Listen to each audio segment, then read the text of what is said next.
भाव सत्संग में उपस्थित सभी दर्शकों को नमस्कार। कल जो भाव सत्संग हमने देखा था उस विषय में कुछ दर्शकों के हमारे पास अभिप्राय आए हैं कि उन्हें भाव सत्संग से बहुत सीखने मिला है और उनकी इच्छा है कि यह भाव सत्संग पुनः प्रसारित किया जाए। तो दर्शकों की इस मांग को ध्यान में रखते हुए आज का यह सत्संग हम कल का ही सत्संग को पुनः प्रसारित कर रहे हैं। इस सत्संग में बताए गए शरणागत भाव के विषय में सूत्र कृति में लाने का प्रयास कर हम सभी सत्संग का लाभ लेंगे। नमस्कार। सभी को नमस्कार। सनातन संस्था और हिंदू जनजागृति समिति द्वारा आयोजित इस भाव सत्संग में आप सभी का मैं श्रीमती क्षिप्रा जुएकर पुनः हार्दिक स्वागत करती हूँ। सर्वप्रथम हम जगत गुरु भगवान श्री कृष्ण जी, स्थान देवता, वास्तु देवता, इनके चरणों में प्रार्थना करेंगे कि आज का ये सत्संग निर्विघ्न रूप से संपन्न हो।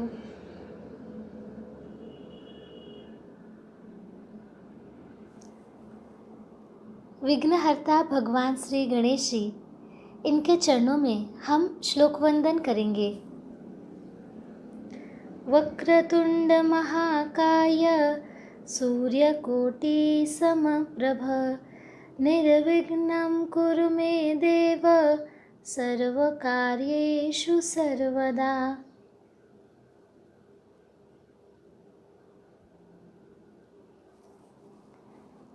हम ईश्वर के प्रति अपनी शरणागति कैसे बढ़ाएं, ये भगवान हमें सिखा रहे हैं।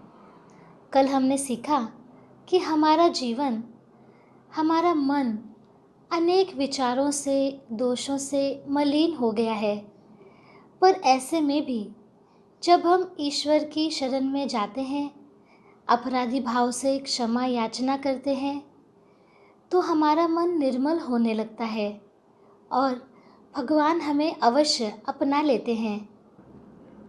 स्वामी रामकृष्ण परमहंस जी बताते हैं कि मनुष्य जन्म की सार्थकता ईश्वर प्राप्ति में ही है। हमें अपने क्रियमान का उपयोग खरा आनंद पाने के लिए अर्थात नाम जप, सत्संग, सेवा करने के लिए करना चाहिए।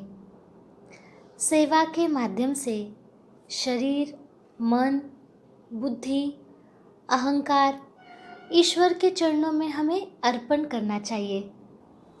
हमने सत्संग में अभी तक देखा कि यदि हम इसी जन्म में आनंद चाहते हैं, सुख दुख के परे जो परम आनंद है वो हमें चाहिए, तो हमें शरणागति ही बढ़ानी चाहिए। जीवन में सत चित आनंद पाने के लिए तथा सतत भगवान की कृपा अनुभव करने के लिए हमें शरणागति के बहुत अधिक प्रयास करने चाहिए। शरणागत होने के लिए क्या आवश्यक है अथवा शरणागत भक्त के लक्षण क्या होते हैं, ये आज हम जानकर लेंगे। श्री सनातन गोस्वामी जी ने हरि भक्ति विलास में शरणागति के 6 लक्षण बताए हैं, वो अब हम सुनते हैं। आनुकूल्यस्य संकल्पः, प्रातिकूल्यस्य वर्जनम्, रक्षिष्यति इति विश्वासो गोतृप्तवर्णं तथा आत्मनिक्षेपकार्पण्ये षड्विधा शरणागतिः। आनुकूल्यस्य संकल्पः, इसका अर्थ है मात्र उन्हीं वस्तुओं को स्वीकार करना जो शुद्ध भक्ति के अनुकूल हैं। हमें सदा भगवान की इच्छा के और उनकी प्रसन्नता के अनुकूल जो भी है वही हमें ग्रहण करना चाहिए। लेकिन हम लोग हर समय भगवान के जो अनुकूल होता है वो ग्रहण नहीं कर पाते हैं और ये हमारा दोष ही होता है। हमें बहुत बार लगता है कि हम तो भगवान के लिए इतना करते हैं, परंतु हमारे अंदर बहुत अधिक कोई परिवर्तन ऐसे दिखाई नहीं देता। हमारे परिवार की समस्याएं वैसी की वैसी ही रहती हैं। मेरा स्वभाव नहीं बदला है, मेरा तनाव कम नहीं हो रहा है, मेरी भक्ति नहीं बढ़ रही है। ऐसे नानाविध विचार हमें आते रहते हैं, हम वो अनुभव करते रहते हैं। हम बहुत कुछ कर रहे हैं और ये सही भी है कि हम करते भी हैं। मतलब जैसे हम घंटों घंटों पूजा पाठ करते हैं, अभिषेक करते हैं, ऐसा एक दो साल नहीं तो सालों साल करते रहते हैं।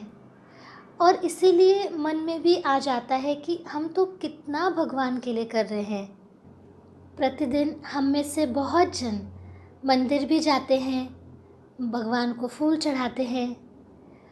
कई कई लोग तो सुबह 4 बजे उठकर नहा लेते हैं और पूजा की पूर्व तैयारी करते हैं, मंदिर में चले जाते हैं।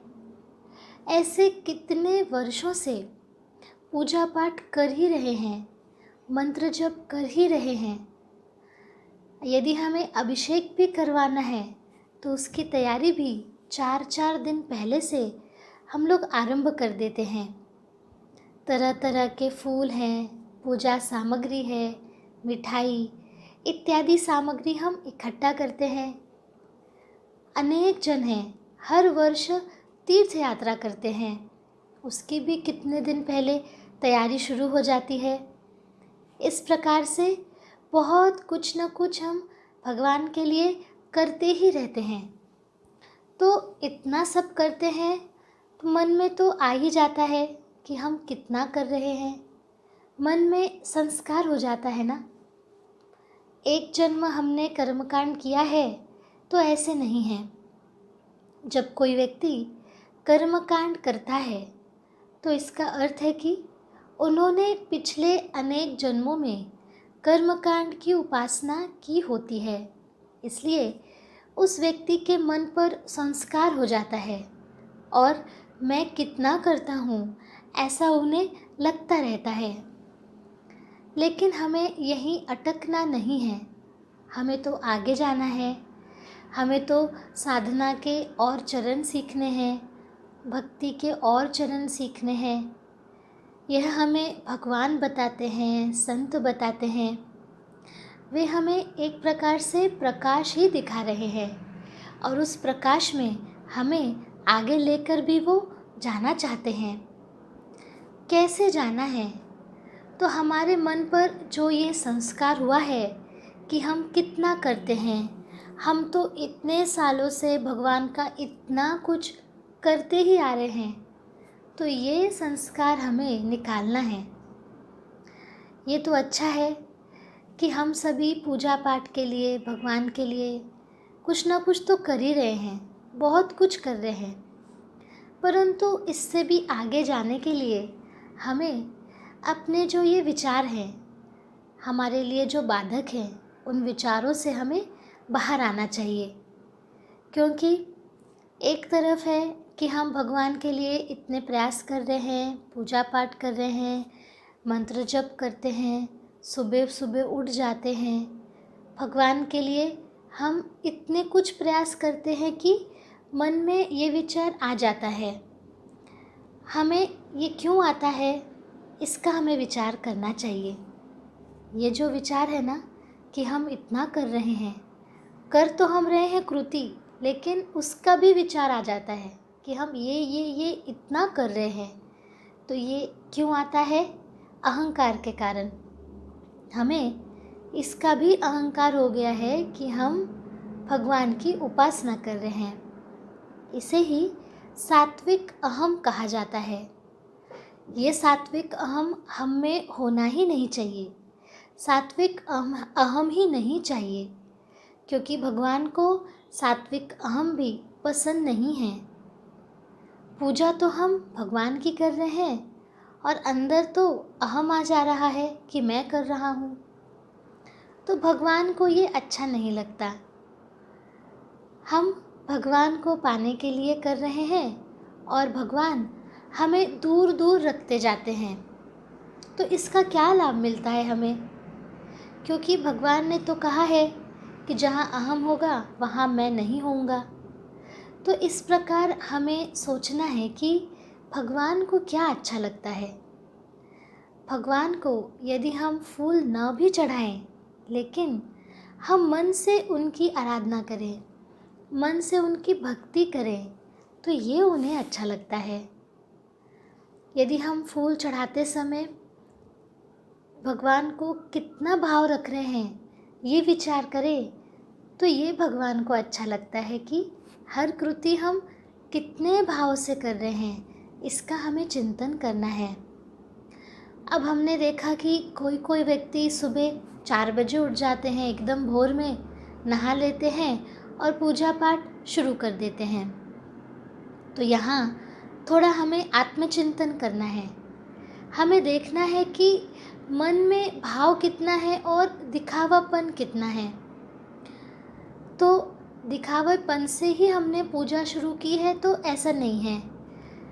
प्रयास किया सुबह उठने का, हमने पूजा शुरू कर दी, परंतु यहाँ धोखा किस बात का है कि यदि हमने भगवान के लिए इतने कष्ट उठाना आरंभ किया, सुबह सुबह 4 बजे उठ जाना, नहा लेना, इतने सारे प्रयास हमने करने शुरू किए और हमने भाव नहीं रखा, तो ये कर्मकांड करते करते अहंकार आ सकता है कि मैं कितना कर रहा हूँ। हमें अपने अंदर झांक कर देखना चाहिए, आत्मचिंतन हमें करना चाहिए कि मन में मेरे क्या चल रहा है। शरीर तो पूजा कर रहा है, परंतु मन क्या कर रहा है। स्वभाव दोष का उस समय चिंतन करना चाहिए कि हमारे ऐसे कौन से दोष कार्यरत हैं, कौन सा अहम जो है वो कार्यरत है, ये हमें सोचना है। हम जो भी कर रहे हैं वो भगवान के लिए कर रहे हैं, तो भगवान को वो अच्छा लग रहा है कि नहीं लग रहा है, ये तो हमें सोचना चाहिए। तो इसके लिए हम एक दूसरे को पूछ भी सकते हैं। घर में सदस्य रहते हैं, उन्हें हम पूछ सकते हैं। तो कोई कुछ बताता है और मान लीजिए हमें गुस्सा आ जाता है, तो यहाँ हमें समझ लेना चाहिए कि हमारा अहम का पहलू ही कार्यरत है। हमारा अहम वहाँ पर झलक जाता है। किसी ने कुछ कहा कि आपने इस प्रकार सुधारना करनी चाहिए, आपने इस प्रकार पूजा पद्धति में सुधार करना चाहिए, तो हमें बुरा लग जाता है। तो वहाँ पर हमें समझना चाहिए कि ये भी हमारा अहम है, और जहाँ अहम है वहाँ भगवान तो नहीं है, तो भगवान से हम दूर जा रहे हैं, ये हमें समझ लेना चाहिए। केवल फूल चढ़ा देने से भगवान प्रसन्न हो जाते हैं तो ऐसा नहीं है। यहाँ मन की बारीकियों पर हमें ध्यान देना है। हम कृति के स्तर पर क्या कर रहे हैं वो तो हमें देखना ही है, साथ ही साथ वो करते करते मन हमारा क्या कर रहा है वो भी देखना है। हम पिछले सत्संगों से सीख रहे हैं कि हमें भगवान के प्रति शरणागत होना है, हमें शरणागति रखनी है। तो शरणागति का अर्थ भी हमने देखा कि भगवान के शरणागत होना अर्थात भगवान की इच्छा में ही रहने का हमारी तैयारी होना, भगवान जैसा करें उसमें ही आनंद मानना, भगवान की शरण जाना। परंतु हमें देखना है कि हम घर में अपने आसपास जो मनुष्य हैं, जो व्यक्ति हैं, जो रिश्तेदार हैं, तो उनका हम सुनते हैं क्या। किसी ने कुछ भी बताया तो हम सुनने की स्थिति में रहते हैं क्या। शरणागति बढ़ाने के लिए हम क्या करते हैं ये हमें सोचना है। परिवार में तो कई लोग हैं, कोई बुज़ुर्ग व्यक्ति भी रहते होंगे, तो उनका हम सुन पाते हैं क्या। परीक्षा से यानी उनकी इच्छा से हम बताया गया काम कर पाते हैं क्या। भगवान उनके अंदर हैं, यह भाव रखकर हमारा सुनने का भाग कितना होता है, ये भी हमें सोचना है। यदि मान लीजिए आयु में कोई छोटा है और वो हमें कहता है कि ये वस्तु यहाँ मत रखो, उधर जाके रखो, तो हमारे मन में क्या आता है? अरे क्या होता है, यहाँ नहीं रखा और वहाँ रखा तो क्या बिगड़ गया? ऐसे मन में विचार आ जाते हैं। तो यही हमसे गलती हो जाती है कि हम उनमें भगवान को देख ही नहीं रहे ना। पहले तो हमने 1 घंटा भगवान की पूजा की, लेकिन जब उसी भगवान ने अलग अलग व्यक्तियों के माध्यम से आकर हमें कुछ बताया तो हमें गुस्सा आ जाता है। तो भगवान को यहाँ क्या अच्छा लगेगा कि 1 घंटा हम पूजा करें, परंतु मन में कैसे विचार आ जाते हैं।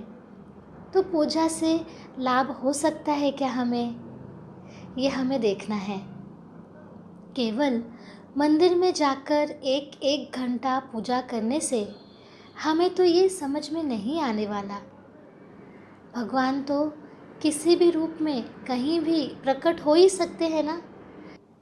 तो कौन से रूप में आएंगे ये हम पहचान ही तो नहीं पाएंगे। पर हम जब अपने मन में ही मंदिर बनाते हैं तब हमें समझ में आता है कि हमारी शरणागति वास्तव में बढ़ रही है कि नहीं बढ़ रही है। तो पहले हमें कोई 5 सूत्र लेकर प्रयास करने होंगे। शरणागति बढ़ाने के लिए हमें इस प्रकार से प्रयास करने हैं कि जैसे मानिए हमने एक गुण लिया कि दूसरों का सुनना चाहिए। इसके लिए क्या कर सकते हैं? हमारे अंदर सुनने की वृत्ति बढ़े, इसके लिए हम 5 सूत्र निकालेंगे कि हम किन की नहीं सुन पाते हैं। अब उदाहरण लीजिए तो हम अपने पिताजी की नहीं सुन पाते क्या? पत्नी की नहीं सुन पाते, किसी मित्र की नहीं सुनते इत्यादि। अब यहाँ जो बताया तो वो उदाहरण स्वरूप बताया है। तो हमारी साधना में ऐसा जो दोष अड़चन बन रहा है तो हम दूसरा दोष भी ले सकते हैं। फिर हम ये सूत्र निकाले कि हमने कितनी बार नहीं सुना। तो ये जो गलती है कि हमने समझ लीजिए पत्नी ने कुछ कहा और हमने सुना नहीं, पिताजी ने कुछ कहा हमने सुना नहीं, तो ये तो गलती ही हुई। तो ऐसी 5 गलतियां हमें ढूंढनी है और हमें लिखनी है। फिर हमें चिंतन करना है कि यदि किसी ने हमें टोका तो हमें कितनी बार अच्छा लगा अथवा कितनी बार हमें अच्छा नहीं लगा। तो इस प्रकार हमें अपने मन का चिंतन करना है। ये चिंतन अच्छा हो सके इसके लिए सनातन संस्था ने स्वभाव दोष निर्मूलन के ग्रंथ भी प्रकाशित किए हैं। ये ग्रंथ भी आप पढ़ सकते हैं। हमारे जीवन का उद्धार स्वभाव दोष इनको दूर करने से ही होगा। अहम निर्मूलन करने से ही हमारा उद्धार हो सकता है। तो इसके लिए हम प्रयास क्यों नहीं करेंगे? ये हमें अवश्य करना चाहिए। सनातन संस्था के संस्थापक परात्पर गुरुदेव परम पूज्य डॉक्टर आठवले जी ने स्वभाव दोष निर्मूलन यह बहुत सरल उपाय बताया है। स्वभाव दोष दूर कीजिए और जीवन में आनंद पाइए।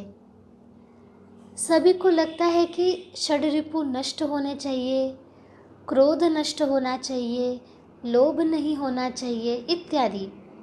और ये बात तो हम न जाने कितने सत्संगों में, कीर्तनों में, भागवत कथा में तो यही सुनते आते हैं कि षड्रिपु से हमें दूर रहना चाहिए।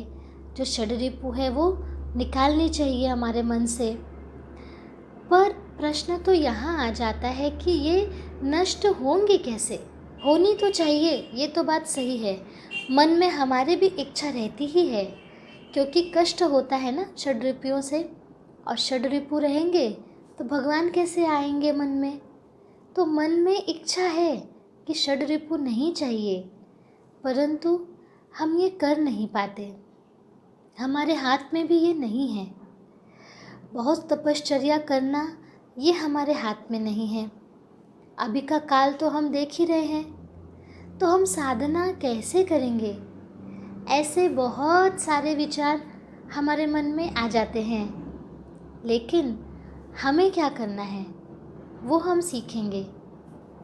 हमें हमारे हर दिन के जीवन में जो हो रहा है उसमें तो हमें ध्यान में आ जाता है कि मेरे दोष कहाँ पर उभर कर आते हैं, अहम कहाँ पर उभर कर आता है, कहाँ अहम झलक जाता है।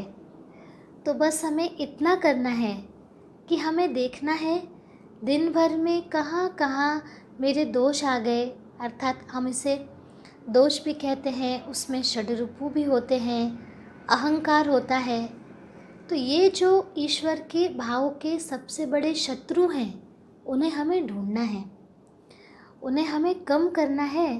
तो सबसे पहले उन्हें ढूंढना पड़ेगा दिन भर में कहाँ कहाँ वो हमें ध्यान में आते हैं। तो उसके लिए ही परात्पर गुरु परम पूज्य डॉक्टर आठवले जी ने हमें कहा है कि इसके लिए स्वभाव दोष निर्मूलन प्रक्रिया हमें करनी चाहिए। इसके साथ ही जैसे हमने नाम जप के बारे में सुना कि नाम जप कैसे करें, कौन सा करें, इसके बारे में बताया है। तो नाम जप मन लगाकर हमें करना है।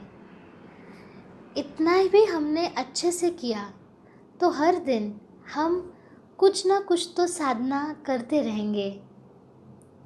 तो अपने आप हमें अपने में शरणागति का कुछ तो अंशात्मक बदलाव समझ में आने लगेगा, कुछ तो हमें आनंद का अनुभव होगा। तो हम जो ये कथाएं प्रतिदिन सत्संग में सुन रहे हैं, उन कथाओं का जीवन में कुछ तो लाभ हो पाएगा। नहीं तो केवल सुना, तो सुनकर हम क्या करेंगे? सुनते हैं और भूल जाते हैं, हमसे छूट जाता है सूत्र। अध्यात्म तो कृति का ही शास्त्र है, एकदम प्रैक्टिकल है। जो सीखा है वो कृति में लाना है, ये होता है अध्यात्म। सुनकर छोड़ देने से तो हम सीख नहीं पाएंगे। हमने कथाओं में भी देखा था कि संतों ने कितनी कठिन साधना की थी। संत जनाबाई हों या संत तुकाराम जी हों या अन्य कोई भी संत, तो यह सब सुनने के लिए तो बहुत अच्छा लगता है, लेकिन हमारे जीवन में लाने के लिए हमें कुछ न कुछ तो करना चाहिए। एक एक कदम तो आगे बढ़ाना चाहिए। हर दिन हम कोई ना कोई कथा तो सुन ही रहे हैं, पर कथा सुनते समय हमें हर दिन कुछ तो महसूस करना चाहिए कि हमें अब क्या करना है, कैसे अपने जीवन में ये उतारना है। तो आज भी हम एक कथा से सीखेंगे। महान कृष्ण भक्त नरसिंह मेहता जी का जन्म गुजरात प्रांत के जूनागढ़ शहर में ब्राह्मण कुल में हुआ था। बचपन में ही इन्हें साधुओं की संगति मिली, जिसके प्रभाव से इनमें भगवान श्री कृष्ण की भक्ति का उदय हो गया। धीरे धीरे भगवान श्री कृष्ण की भक्ति और भजन कीर्तन, इसमें ही इनका अधिकांशतः समय व्यतीत होने लगा। परिवार के लोग इनके रोज रोज के साधु संग और भगवत भजन को पसंद ही नहीं करते थे। उन लोगों ने संत नरसिंह मेहता से घर गृहस्थी के कार्यों में समय देने के लिए कहा, परंतु नरसिंह जी पर उसका कोई प्रभाव ही नहीं पड़ता था। एक दिन उनकी भौजाई ने, अर्थात उनकी भाभी ने, उन्हें ताना मारते हुए कहा कि ऐसी भक्ति उमड़ी है तो भगवान से मिलकर क्यों नहीं आते। इस ताने ने नरसिंह जी पर जादू जैसा कार्य किया और उसी क्षण वे घर छोड़कर निकल पड़े और जूनागढ़ से कुछ दूर एक पुराने शिव मंदिर में भगवान शंकर की उपासना करने लगे। इनकी उपासना से प्रसन्न होकर भगवान शंकर प्रकट हो गए और इन्हें गोलोक ले जाकर भगवान श्री कृष्ण की रास लीला का दर्शन करा दिया। दिन रात भजन कीर्तन में लगे रहने से भरण पोषण के लिए तो कोई वे कार्य कर नहीं पाते थे, तो नरसिंह जी के परिवार को भूखे रहने की नौबत आ जाती थी। उनकी पत्नी ने उनसे बहुत बार कहा, कुछ तो काम कर लीजिए, किंतु संत नरसिंह जी का विश्वास था कि इनके भरण पोषण की सारी व्यवस्था भगवान स्वयं ही करेंगे। कहते हैं उनकी पुत्री के विवाह की संपूर्ण व्यवस्था स्वयं भगवान श्री कृष्ण ने की थी। इसी प्रकार उनके पुत्र का विवाह भी भगवत कृपा से ही संभव हुआ था। एक बार नरसिंह मेहता जी की जाति के लोगों ने उनसे कहा कि तुम अपने पिता का श्राद्ध करके सबको भोजन कराओ। नरसिंह जी ने भगवान श्री कृष्ण जी का स्मरण किया और देखते ही देखते सारी व्यवस्था हो गई। श्राद्ध के दिन कुछ घी कम पड़ गया, तो नरसिंह जी बर्तन लेकर बाजार से घी लाने निकल पड़े। रास्ते में एक संत मंडली को इन्होंने देखा कि वे भगवान का नाम संकीर्तन करते हुए वो मंडली जा रही थी, तो नरसिंह जी भी उसमें शामिल हो गए। कीर्तन में इतने मग्न हो गए कि उन्हें ये भान ही नहीं रहा कि मुझे घी लेकर घर जाना है। वे तो पूरी तरह कीर्तन में ही रंग गए। घर पर उनकी पत्नी बड़ी व्यग्रता से उनकी प्रतीक्षा कर रही थी। भक्त वत्सल भगवान श्री कृष्ण ने उसके बाद क्या किया? भगवान श्री कृष्ण ने ही संत नरसिंह मेहता जी का रूप धारण किया और घी लेकर उनके घर पहुंच गए। ब्राह्मण भोज का कार्य सुचारू रूप से संपन्न हो गया। अब उधर कीर्तन समाप्त हो गया, तब तक काफ़ी रात हो चुकी थी। नरसिंह जी को तब याद आया कि मैं तो घी लेने निकला था। तब सकुचाते हुए घी लेकर वे घर पहुँचे और पत्नी से विलंब के लिए क्षमा याचना करने लगे। उनकी पत्नी ने आश्चर्य होकर कहा, स्वामी, इसमें क्षमा मांगने की कौन सी बात है?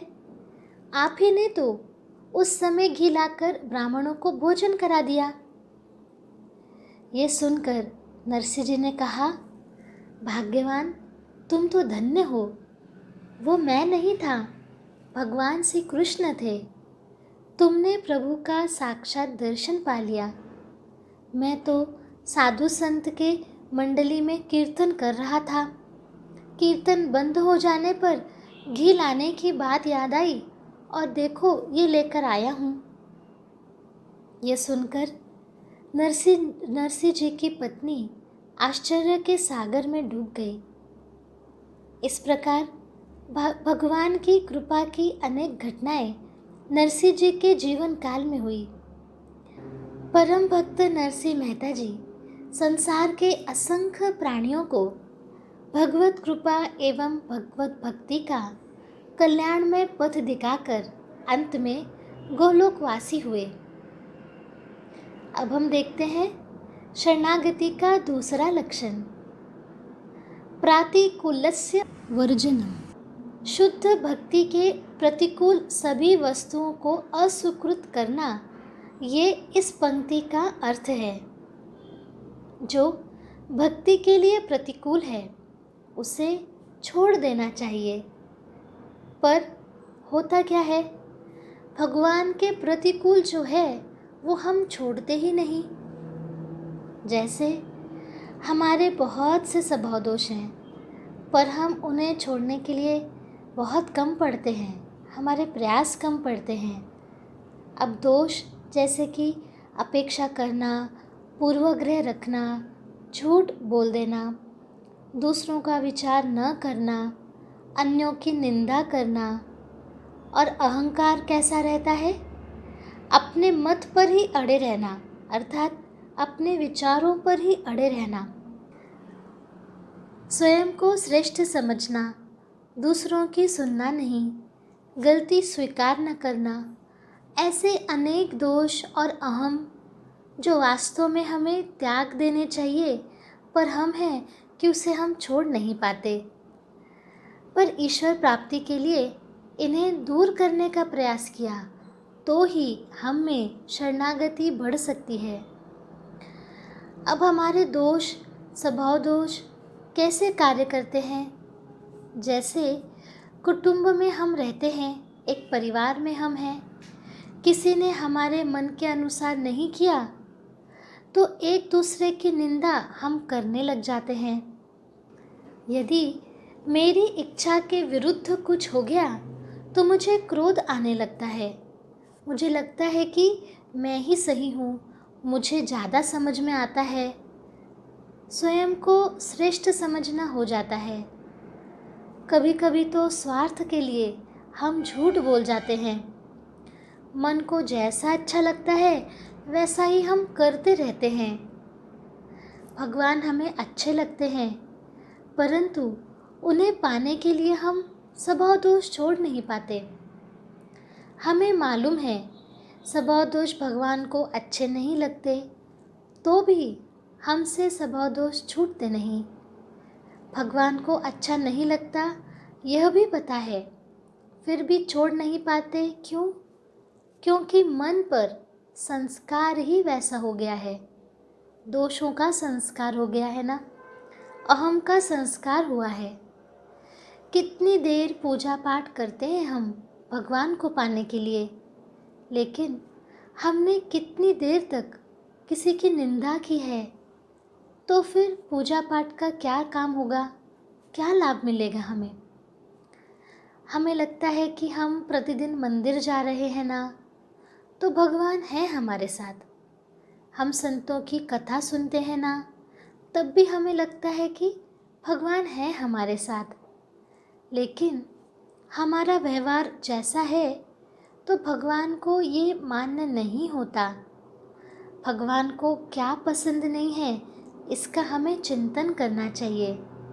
और जैसे हमें पहले बताया है कि हमें कम से कम 5 ही सूत्र निकालने हैं और उस पर प्रयास करना है, क्योंकि बार बार बताया जाता है अध्यात्म कृति का शास्त्र है।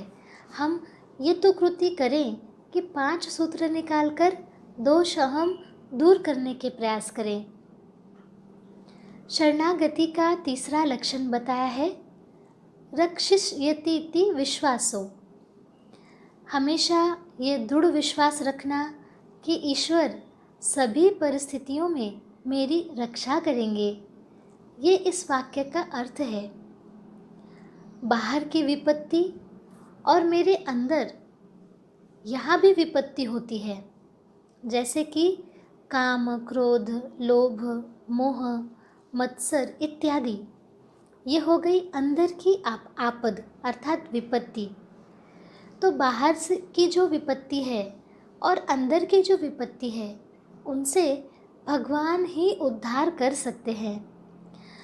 यदि ये मेरे अंदर विश्वास नहीं है तो इसमें मेरी ही कहीं तो गलती है अथवा मेरा ही दोष है कि मुझे ऐसा नहीं लग रहा है कि भगवान मेरी हर प्रकार की विपत्ति में रक्षा करेंगे। हमारी प्रत्यक्ष में स्थिति कैसी है कि हमारी कुछ हानि हो गई, छोटा सा भी कुछ हमें दुख हो गया, कोई भी समस्या आ गई, तो तुरंत भगवान को दोष देने लग जाते हैं। और अच्छा हो गया तो हमारे मन को बहुत अच्छा लगता है, वहाँ पर कर्तापन हम ले लेते हैं। अरे वाह, मैंने कितना अच्छा किया, मैंने किया इसलिए हो गया, ऐसे विचार आ जाते हैं। परंतु कुछ अच्छा नहीं हुआ तो हमें लगता है कि भगवान का हमारी ओर तो ध्यान ही नहीं है। पर शरणागति तभी होती है जब कुछ भी हुआ, चाहे हानि हुई हो, समस्या आई हो, तो भी भगवान के प्रति कितनी कृतज्ञता का ही अनुभव होता है कि भगवान ये तो आपने मेरे भले के लिए ही किया। अब हम एक कथा सुनते हैं। यह बात लगभग 100 वर्ष पहले की है। भगवान श्री राघवेंद्र के परम भक्त क्षेत्र सन्यासी स्वामी राम अवध दास जी एक वैरागी साधु थे। बरसों से मर्यादा पुरुषोत्तम भगवान श्री राम जी की राजधानी अयोध्यापुरी में रहते थे। वे दिन रात अहर्निश श्री सीताराम नाम का कीर्तन करते थे। ये तो उनका सहज स्वभाव ही बन गया था। रात को कठिनता से केवल 2 ही घंटे वे सोते थे। सरयू नदी के तीर पर एक पेड़ के नीचे धूनी जलाते थे जो रात दिन जलती रहती थी। बरसात के मौसम में भी वो धूनी पर कोई छाया करते नहीं थे। और आश्चर्य तो ये, मूसलाधार वर्षा में भी उनकी धूनी ठंडी होती ही नहीं थी। जब देखो तभी स्वामी जी के मुखारविंद से बड़े ही मधुर स्वर में श्री सीताराम नाम की ध्वनि सुनाई देती थी। आसपास के सभी मनुष्य, सभी जीव जंतु ये भी सीताराम ध्वनि करना सीख गए थे। वहाँ की पक्षियों की बोली में श्री सीताराम की ध्वनि सुनाई पड़ती थी। वहाँ के कुत्ते, बिल्ली ये भी, इनकी भी बोली में श्री सीताराम स्वर आता था।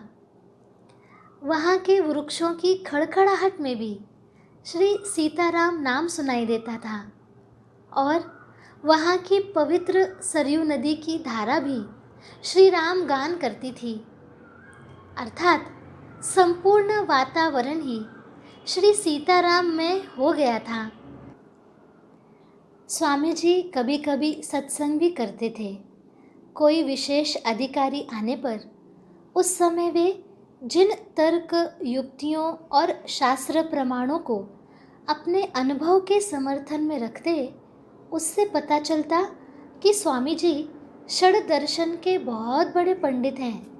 परंतु इन ज्ञान की बातों को छोड़कर वे तो भजन में ही लगे रहते।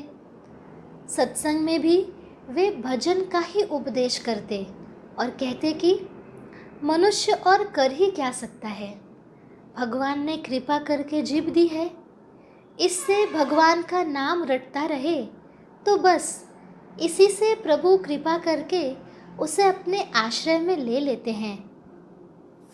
स्वामी जी वैष्णव साधु थे, परंतु किसी भी संप्रदाय और मत से उनका विरोध नहीं था। वे सबको अपने ही राम जी के विभिन्न स्वरूपों के उपासक मानकर सबसे प्रेम करते। एक बार स्वामी जी ने अपने श्रीमुख से अपने पूर्व जीवन का वृत्तांत एक संत को सुनाया था। वो इस प्रकार से था। स्वामी श्री राम अवध दास जी जौनपुर के समीप के ब्राह्मण थे। इनका नाम था राम लगन। पिता के इकलौते पुत्र थे। माता बड़ी साध्वी और भक्तिमती थी।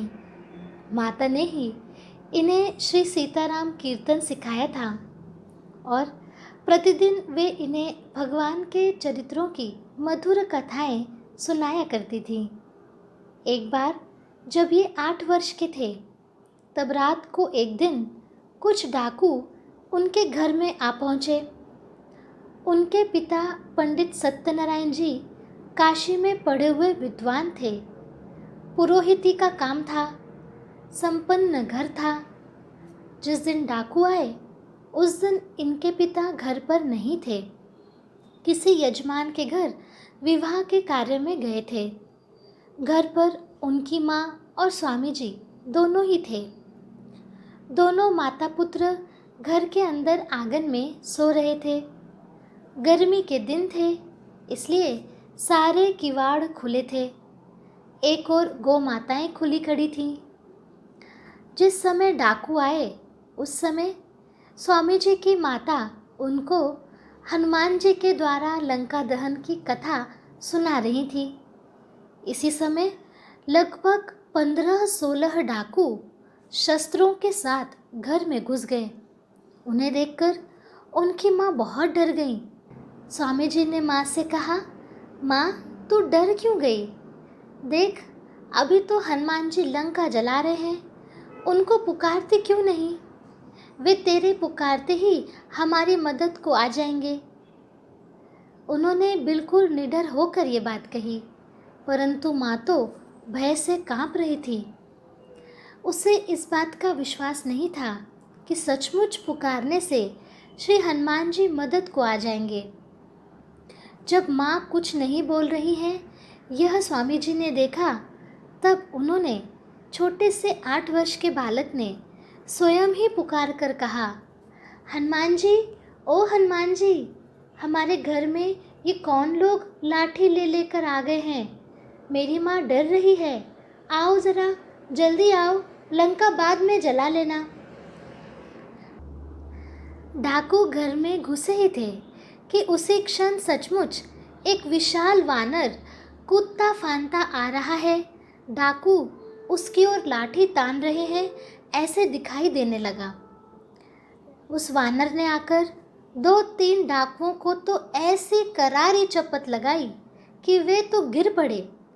डाकुओं का सरदार आगे आया तो वानर ने उसे गिराकर उसकी दाढ़ी पकड़ ली और इतनी जोर से खींची कि वो डाकू तो चीख मारकर बेहोश ही हो गया।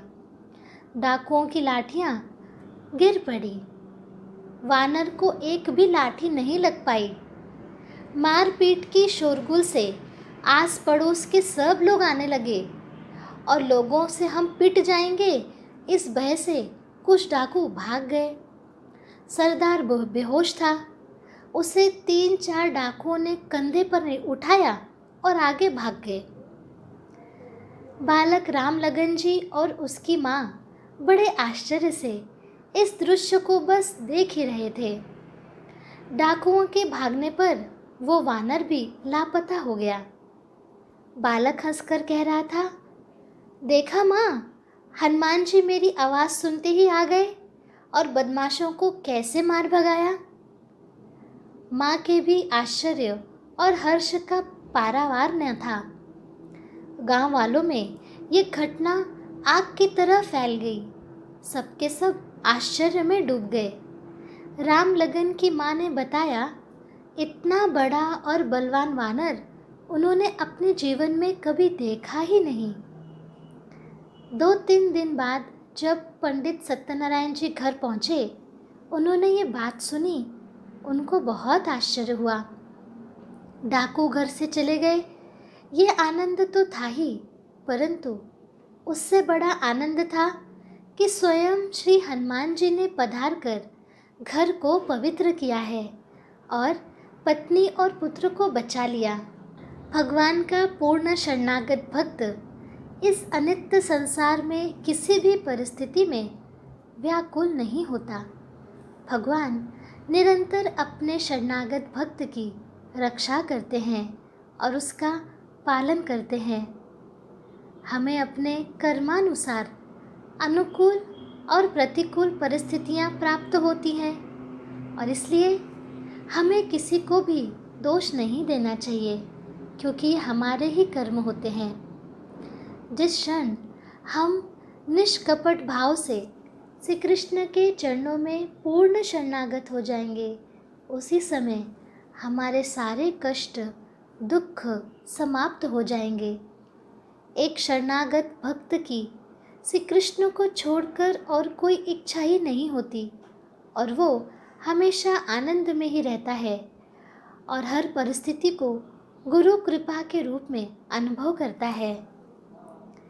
आज के सत्संग में हमने शरणागति के ये जो 3 लक्षण देखे, उसके अनुसार हम कृति करेंगे। ये सब करते हुए यदि आपको कुछ भी अड़चन आए, कोई भी शंका हो, आप निश्चित होकर हमें अवश्य पूछिए। आज के सत्संग के लिए इतना ही। हम भगवान श्री कृष्ण, वास्तु देवता, स्थान देवता, इनके चरणों में कृतज्ञता व्यक्त करेंगे कि आपकी ही कृपा से आज का सत्संग हम सुन पाए। आपने हमें शरणागति के अनमोल सूत्र बताए और उस पर कृति करने का मार्ग भी दिखाया। हम आपके चरणों में कृतज्ञ हैं। मिलते हैं कल के सत्संग में। सभी को नमस्कार।